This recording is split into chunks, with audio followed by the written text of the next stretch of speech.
Hi, I'm Ashley, and you are listening to the PKF Mueller podcast, Business Owner's Guide, Tips, Trends, and Talks from a CPA. Today, we welcome Scott Simpson from our tax department for a discussion on transfer pricing.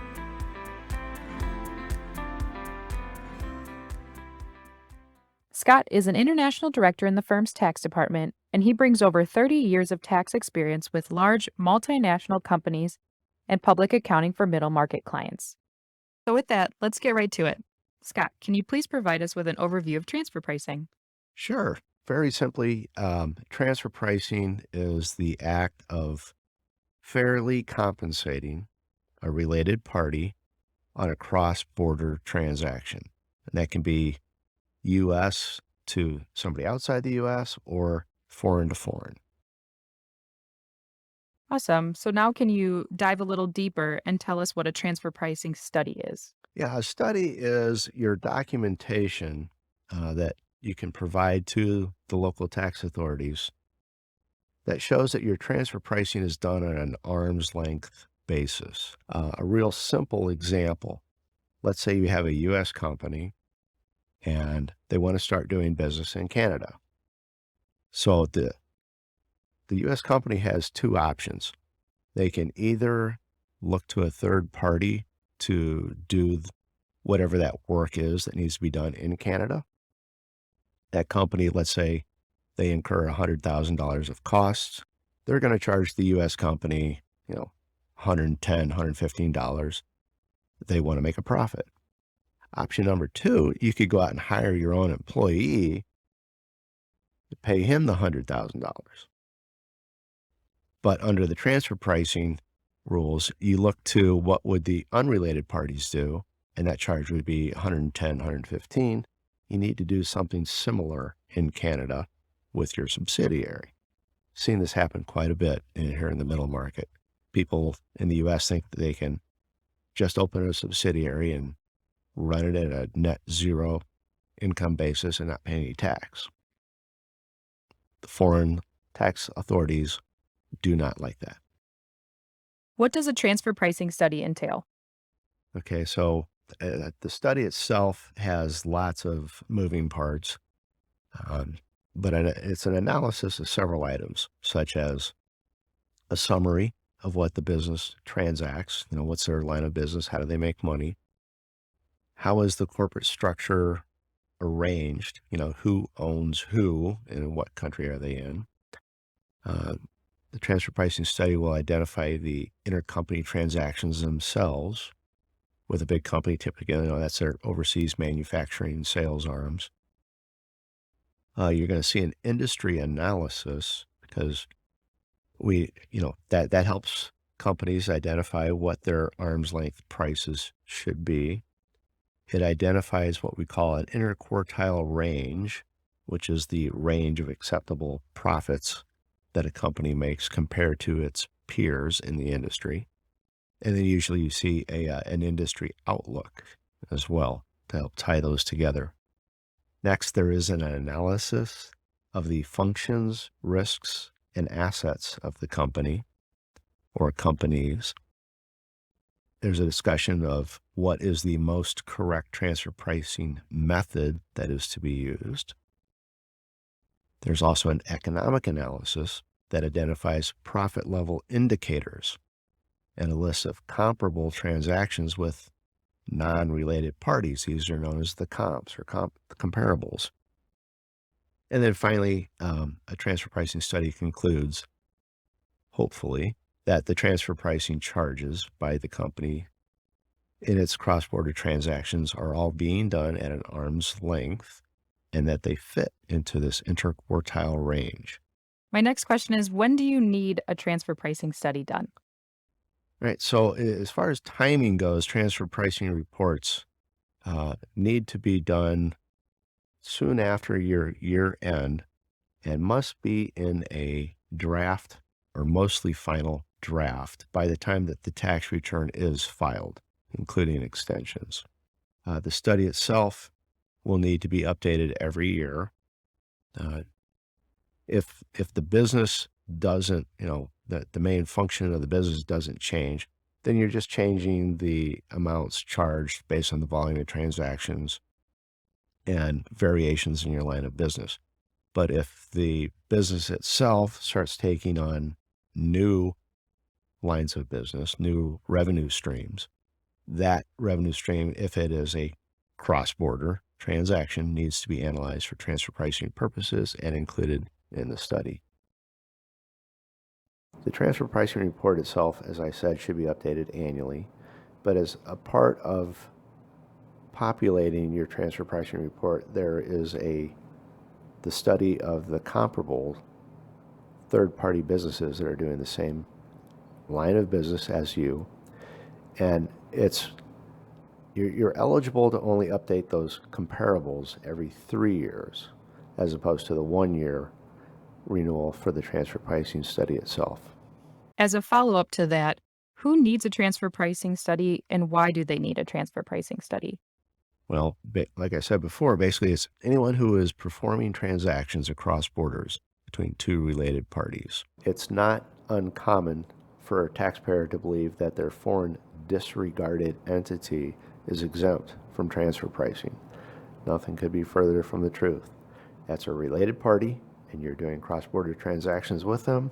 It is subject to transfer pricing rules. Transfer pricing studies are needed because the taxing authorities around the world are really, they're aware of the act of businesses shifting profits into potentially lower tax jurisdictions. And those authorities are going to rely on transfer pricing rules to combat this base erosion or profit shifting. They want to make sure that, once again, that everything's being done at an arm's length basis. So what are the benefits of having a transfer pricing study done? The benefits are that you've proven that it's at an arm's length, and by doing so, you're potentially mitigating or eliminating penalties from tax authorities, which can include failure to file penalties or insufficient data on your tax return, which could lead to additional penalties. A transfer pricing study is the number one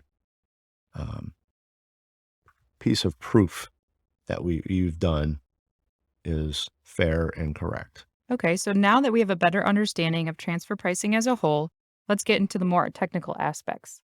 Can you provide us with some transfer pricing tax saving strategies?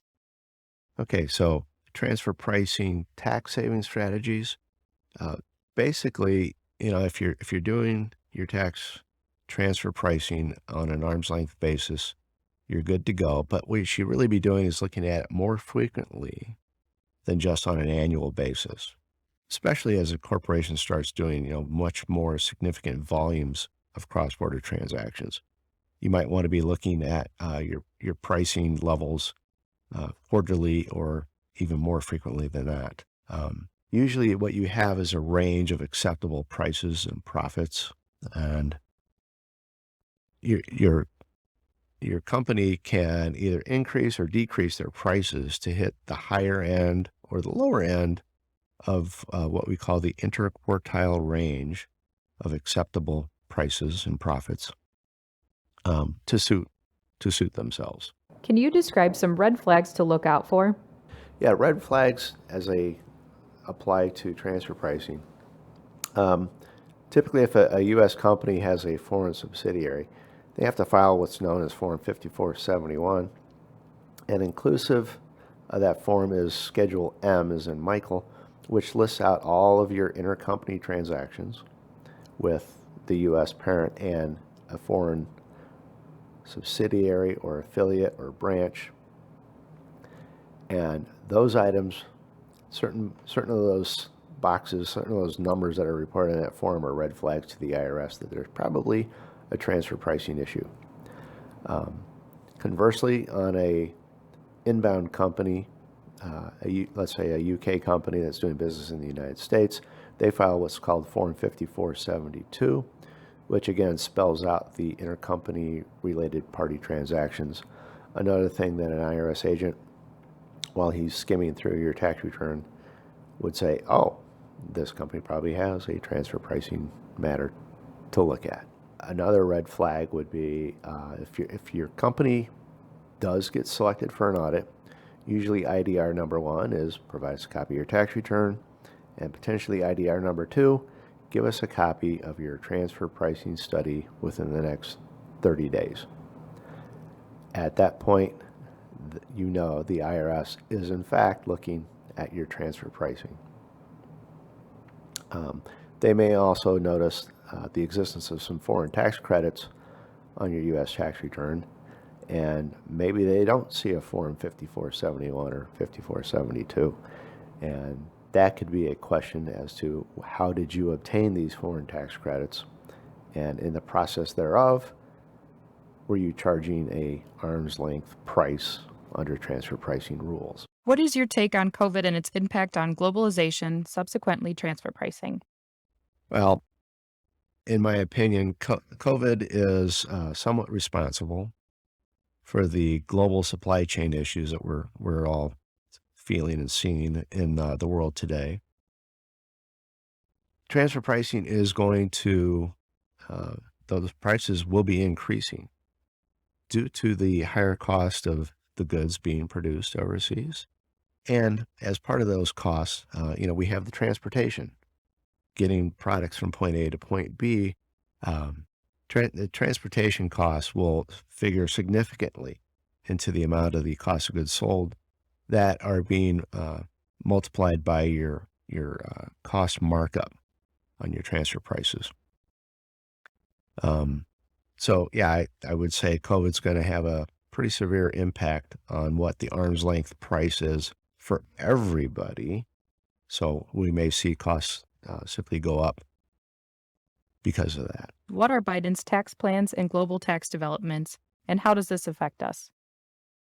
Some of the things that are in President Biden's tax plan, some of them are seen as by other foreign entities that the U.S. is just giving a handout.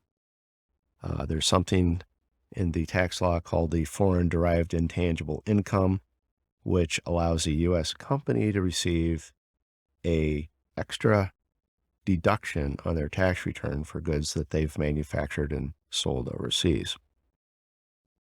Like the previous ETI regime, the FISCs, the Domestic International Sales Corporation, the DISCs, a lot of these things have come out of U.S. law and been challenged by other people around the world. So one of the things Biden's looking at doing is potentially getting rid of the FDII, or what we call FDII. Also included in there is the potential to raise corporate tax rates, including a minimum tax on the book earnings of a corporation, or so a corporation would pay either the greater of that minimum tax or their regular income tax bill. We are potentially looking at getting rid of the BEAT, which is the base erosion anti-avoidance tax, and replacing it with a new moniker, something called SHIELD. Biden's looking to modify the GILTI regime in two manners. One would be to increase the minimum global tax that the OECD has presented, which would be 15%. And they're actually looking to change up that calculation to be a country-by-country basis, such that U.S. companies would no longer be able to offset foreign earnings with foreign losses from other countries.